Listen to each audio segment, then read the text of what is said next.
Hi. What are you doing? It's a Duke baby. It's a little Duke face. These are the best little puppies. Oh. Oh, hi.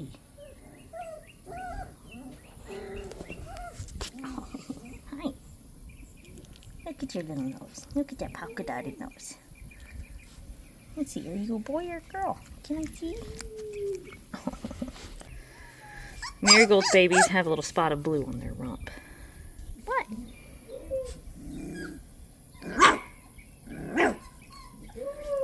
You're a little girl. Yeah, you're a girl. So I just went grocery shopping. I'm going back and forth with my grocery bags, and this little marigold baby's following me back and forth from the house to the truck. Well, you sure are getting brave, real young. Hi. Come on, let's go back this way. That's cute. Let's see if we can do this again on a second trip. Look at this little puppy. It's following me back and forth to the truck and the house. It's cute. Pick it up. Tell me if it's a boy or a girl.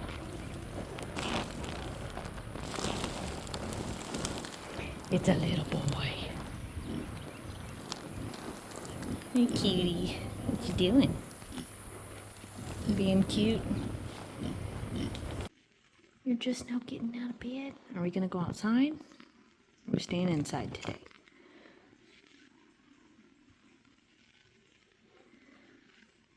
I see you stole my pants and put them in your bed. Good thing I was planning on throwing those away. Can you tell me you love me? There it is. I love you. So I'm hanging out with the bulls this morning. Hey, Utters. Hey, bud. Hi, King. This is definitely the sweetest bull. Although he did break my wrist. Wasn't his fault, though. When he was young, he got caught up in barbed wire. And during the time where I was treating him, I had put a halter on him. And I went to take that halter off, and he wasn't happy about that halter in the first place, so he wasn't being cooperative. And I did a stupid thing and reached over his head with my hand to grab that halter, and he bucked up and snapped my wrist.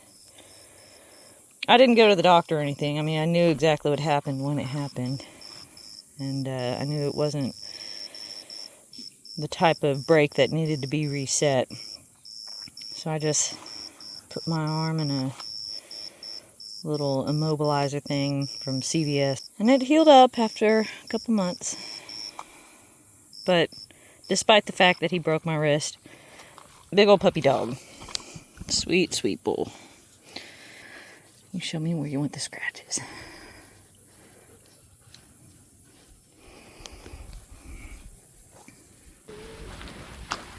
Here's my father-in-law's dog, Duffy.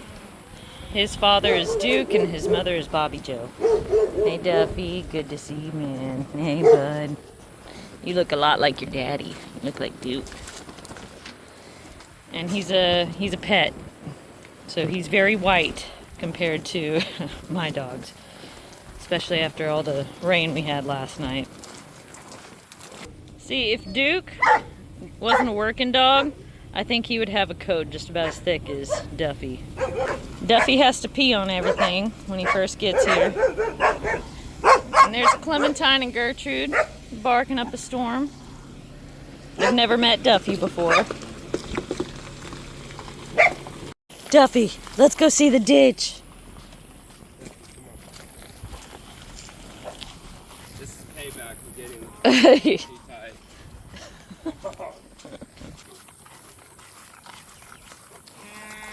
There he goes.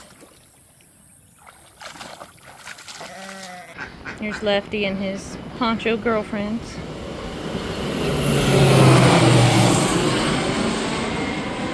That's the crop duster. He's working today.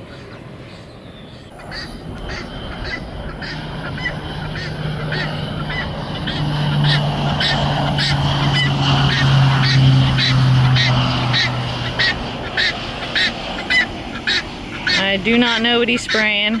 I probably don't want to know, but it's still fun to watch him. Those guys are so skillful.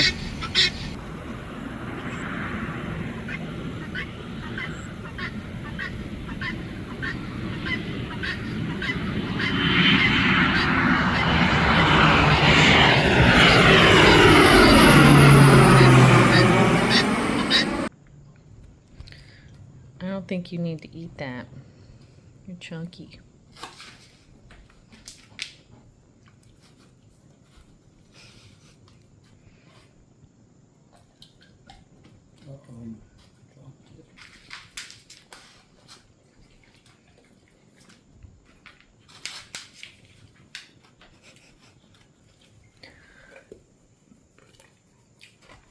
Some meals he gets excited about, but if we have chicken salad, he doesn't like that.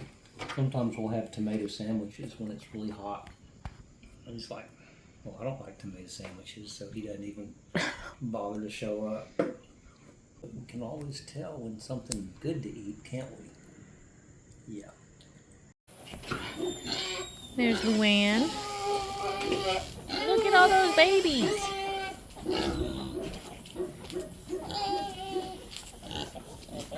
That's Luann. Good mama. And look at this little one. That's a little marigold baby. Oh, it's so cute. Oh, now we have Marigold. It's her turn to feed the babies. And you can see her shaved neck. There's still a little bit of an open wound still on her neck, but it is almost closed. It looks great though, comparatively. Oh my gosh. Ladybird, look at you. You definitely tromped around in some mud. Jeez, girl. That little marigold puppy is so observant and definitely gets outside of the comfort zone of this porch more than the other puppies at this point. It's a confident little baby.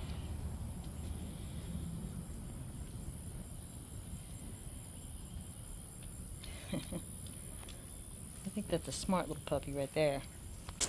Ah, beautiful. Alright, so here's Luann. Now, Luann is purebred Maremma. Her mother is Ladybird and her father is Rye. And she's a very tall, lanky girl. Beautiful dog. And she, excellent guardian. She matured very quickly. That's one of the things I really liked about her. I mean, they all have their puppy phase, but she got right down to business pretty quick. Very alert, knows exactly what's going on around her, and very responsible dog. That's a great way to describe her. Extremely motherly with her puppies. I've absolutely loved her for that. A female Maremma who's motherly to her puppies is going to be very motherly to her livestock as well. She's shedding right now, so she looks a little scraggly. But I tend to find that motherly dogs produce puppies who bond more closely with their livestock. Over here we have Marigold. Hi, Mary. I'm sorry about your neck, but it's getting so much better. So Marigold, I've always described her as my smiley dog. She smiles. She absolutely smiles. None of my other dogs smile quite like her. And she's a very chatty dog. Very talkative. I kind of mentioned it in my last video briefly that she's got a very high pain tolerance, and that is absolutely true. Extremely high pain tolerance. I would describe her as very much so having a one-track mind when it comes to doing her job. It's kind of hard to characterize that, but you can just see when she's out and working, she's not really thinking about anything else. It's just, I'm out here, I'm working, I'm on the job, and she's just trotting the whole time with purpose. She knows what she's doing and where she's going, and that's the best way I can explain it, really. The other thing about her is that anytime we do have some sort of an intruder on our property, of course the other dogs will bark and do their job to turn that intruder away. And at the point where an intruder starts to retreat, my other dogs will not always pursue the entire time. And once they see that the threat is retreating, they'll continue to bark, but they'll stay back with the livestock. And she will not back off until she knows that threat is 100% out of her territory. She will escort them off the property, barking ferociously. So she's a really good guardian in that way. All guardians take on different roles, especially when they're in a pack of dogs. In a pack, you need different roles to be fulfilled, and that's her part that she plays. Now, we also have Rye. Now, Rye is in one of our dog kennels. I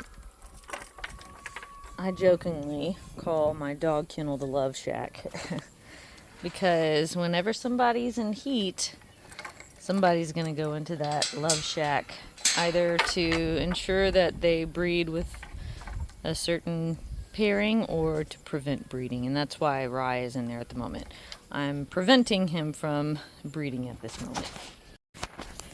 So the other reason I will sometimes put Rye into a kennel is when we have visitors, and the reason for that is just because he gets so excited. He just really gets excited about people, and he will sometimes jump up on people and get them dirty, and nobody likes that. I don't like that. Visitors don't like that. Hey, bud. Now, keep in mind, he was imported from Italy, so he did not have early training with me, and if he had that early training with me, then that wouldn't be such a problem. I've tried my best to break it, but he didn't have quite the right type of discipline as a youngster, and so he still has a few little behavioral things about him that are not horrible. They're just annoying, like jumping on people out of excitement. Yes. He just loves people so much. It's so exciting. So this kind of intensity about him, this is just, he loves it. He loves people. So excited about people. Yes, yes, yes. Happy boy. But, you know, I make sure that with a high level of excitement, when they're puppies, they learn from me that they're not allowed to get too crazy with their excitement. He never learned that. And I've tried teaching him that, but it's just a little bit ingrained in him. You gotta start with that stuff young. Especially on these dogs, on these guardian breeds. Hey, sweet boy. Oh, yeah. So he's a very alert dog. A lot of times when someone pulls up to our property, he's the first one to sound the alarm. He really likes to tell me when someone's pulling up, which is great. I love it. He's an awesome dog. He is very happy-go-lucky, but man, I tell you what, in a fight, this guy is a force to be reckoned with. All this energy that you see, when he puts that energy into protection mode, oh boy, He will definitely not allow anything on his watch to get out of control. If a fight breaks out, that boy will fight to the death, for sure. Sweet, playful, happy-go-lucky, but he knows how to switch that into fight mode. And he will go full force when needed. Beautiful dog. Beautiful conformation on him. I mean, that's the case with all of my dogs. They really all have very nice conformation on them. He's a very stocky Maremma. Very thick boy. I do like that about him. Overall, just a great dog. He's a sweet boy. Yes, so excited. He got stung by a bee on his nose. He got a bee sting.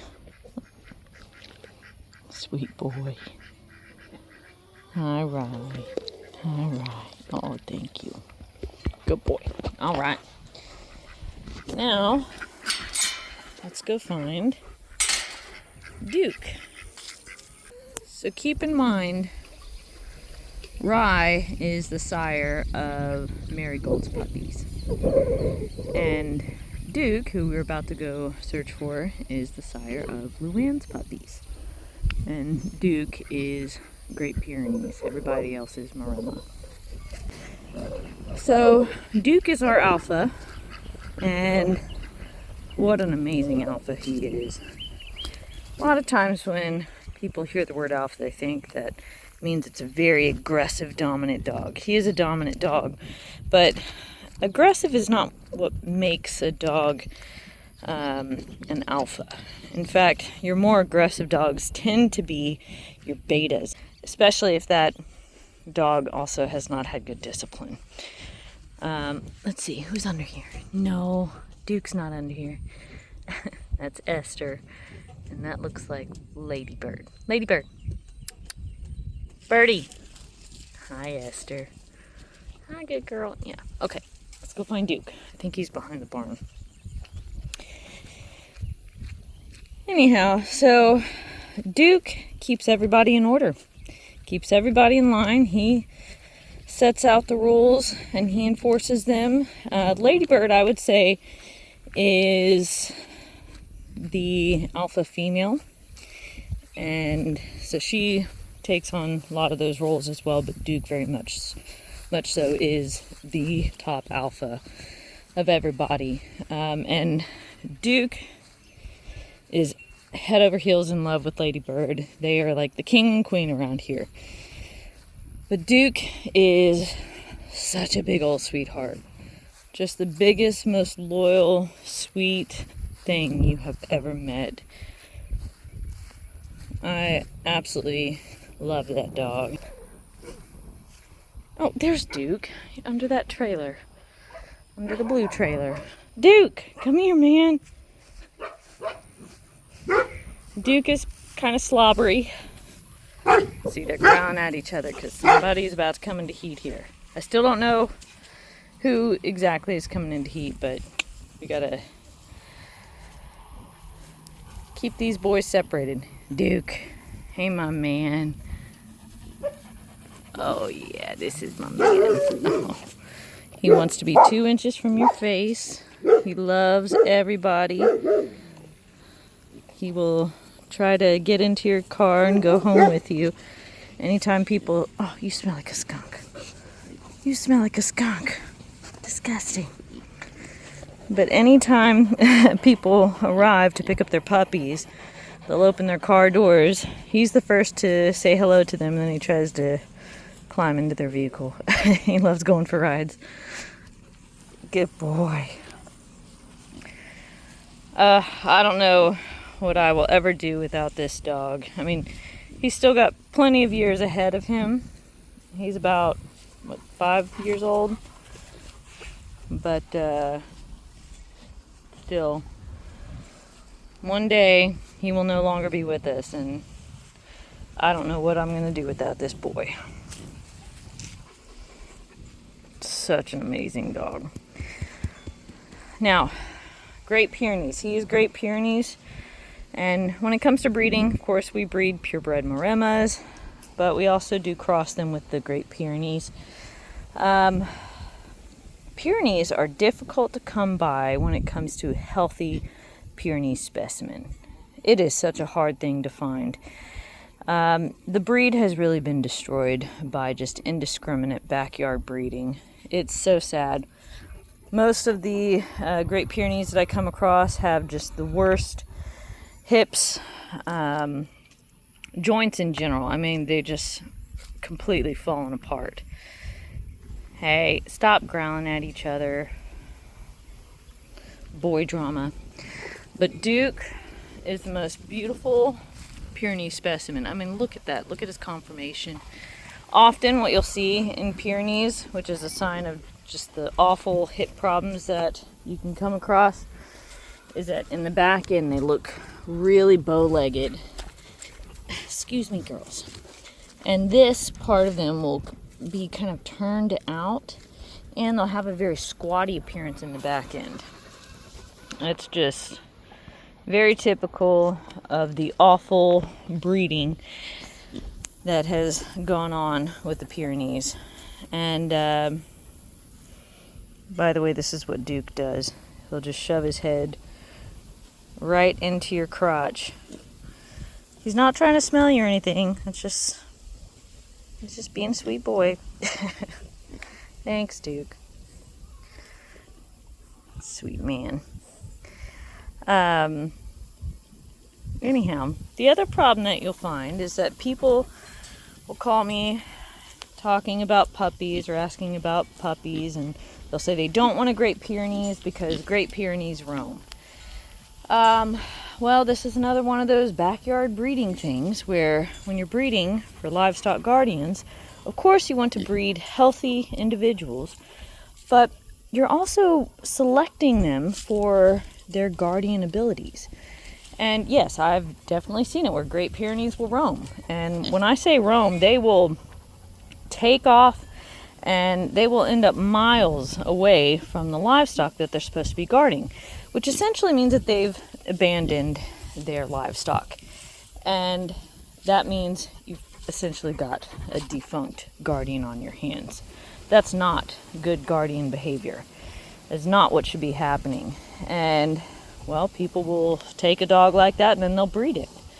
And guess what? Now you've got a dog who's going to take off, run all over the place, won't be anywhere near your animals, and then they'll be gone for days, and sometimes they just get lost entirely.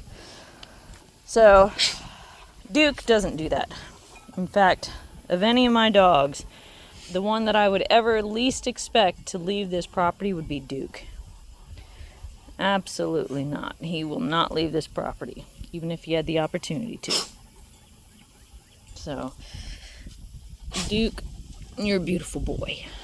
Beautiful dog. I have looked at AKC Great Pyrenees. The problem with them is body conformation. The body conformation of an AKC Great Pyrenees is not bred for livestock guardian work. It's just they do not hold up in a working environment. They don't have quite the right, they're not selected for the right body structures for that. And then you end up having problems with them because of it. And then the other problem I find is that they're just not bred for guardian abilities. You know, they're bred for show purposes, and so you end up with a dog who's a pet more so than a livestock guardian. So I've looked into it, but I still cannot find a Great Pyrenees in America who holds up to my standards. So, yeah, that's what we've got. Now, when it comes to the Maremas, they're not as common in America. We still do import all of our dogs from Italy. We don't take on any dogs that were born here in America. And again, it's because of the same problems that you find in the Great Pyrenees. I'm finding those problems in the American bred Maremmas as well. So that's a big reason why we just simply import all of our dogs. Unfortunately, there's not nearly as high of standards when it comes to breeding in America, and that really matters when we're talking about working dogs. You know, I've seen people try to make excuses for their dogs who end up injured with a tendon injury, and I don't care what your excuse is. If you've got a dog who's 3, 4, 5 years old and they go get a tendon injury, that's because there's something wrong with the dog. And fixing those types of problems is terribly expensive. You're better off spending more money on the dog initially so you know that you're getting a healthy specimen, as opposed to spending a couple of $100 on some dog that you found on Facebook, and now you've got a dog who isn't necessarily great at being a guardian, and or they've got some serious health problems that may not always show themselves when they're little puppies. Of course, it can sometimes take a bit of time of growth and maturity to find those problems in your dogs. So, but yeah, these are our parents. That's Luann, my lanky girl.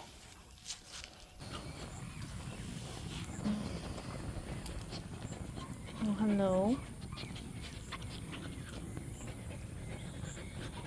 Hi, Gertrude. Hi. See, Gertrude says hello, and there's Clementine out there. She didn't come to say hi to me. That's okay. I like it. I'd rather she stay where she's at doing her job. These girls have done a good job of protecting these puppies. We had the cows up here a couple weeks ago, and they did not like it when the cows got too close to the porch with these little babies.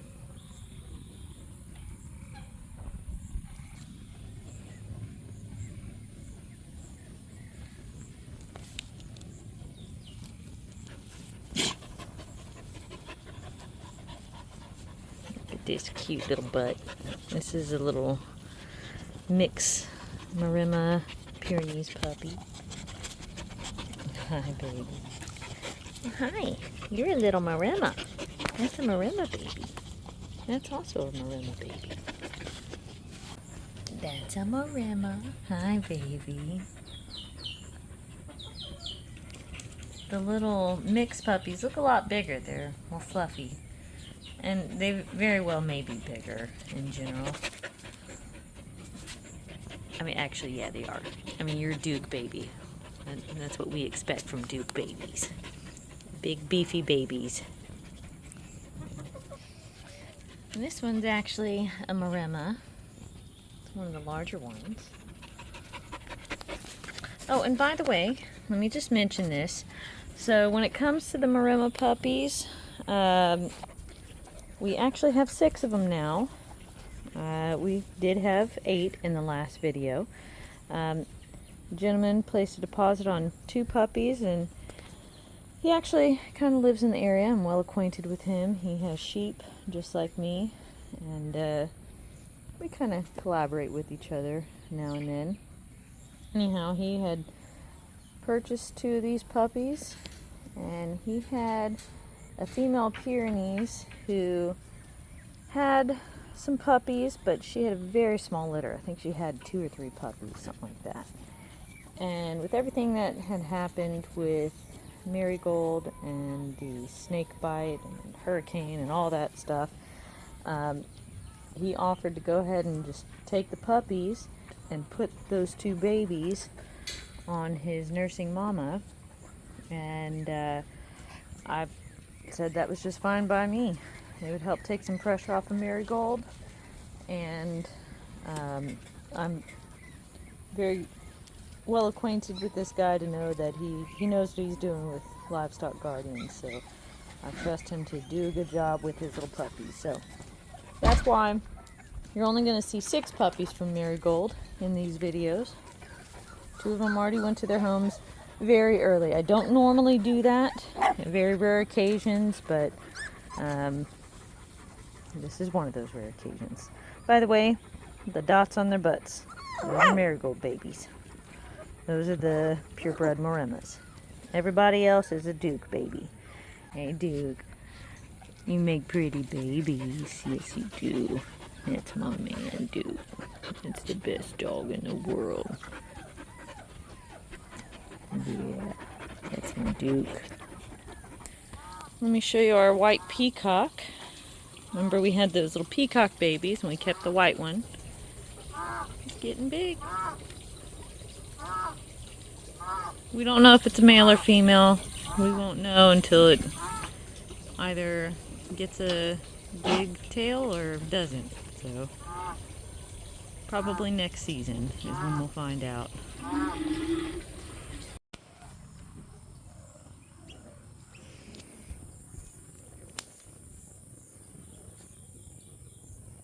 Look at this little Morella. Well, hi, good morning. Good morning, cutie. Good morning. Look at that little polka dotted nose. That nose will get solid. Don't worry. They sometimes start out polka dotted.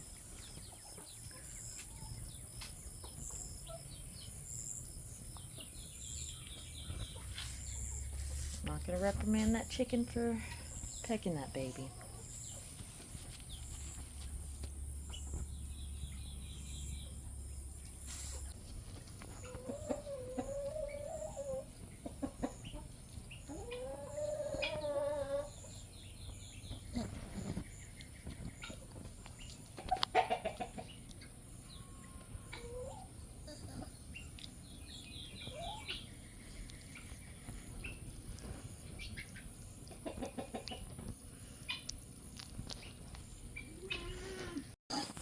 Good morning, Biscuit. Good morning, boy. Come on.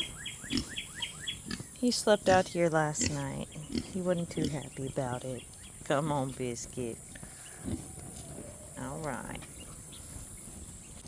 Biscuit goes straight for the puppies.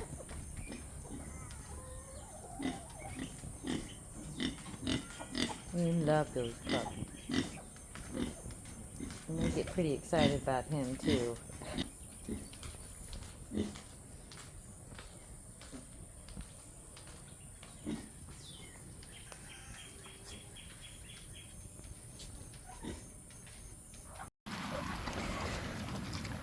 I had a big head of cabbage that went bad during the hurricane. So now it's pig and chicken food. A couple of puppies. Oh, look, this puppy got himself a piece of cabbage. What do you think you're gonna do with that cabbage? Puppies don't eat cabbage. You gonna eat some cabbage? Yeah, that's your cabbage. It's cute. That's a little Duke baby. You can tell with that little tail. That curly tail. Oh! Little puppy fight. Hi. Hi. You beating up that puppy? You beating her up? Hi. Hi. Hi. Did you get beat up?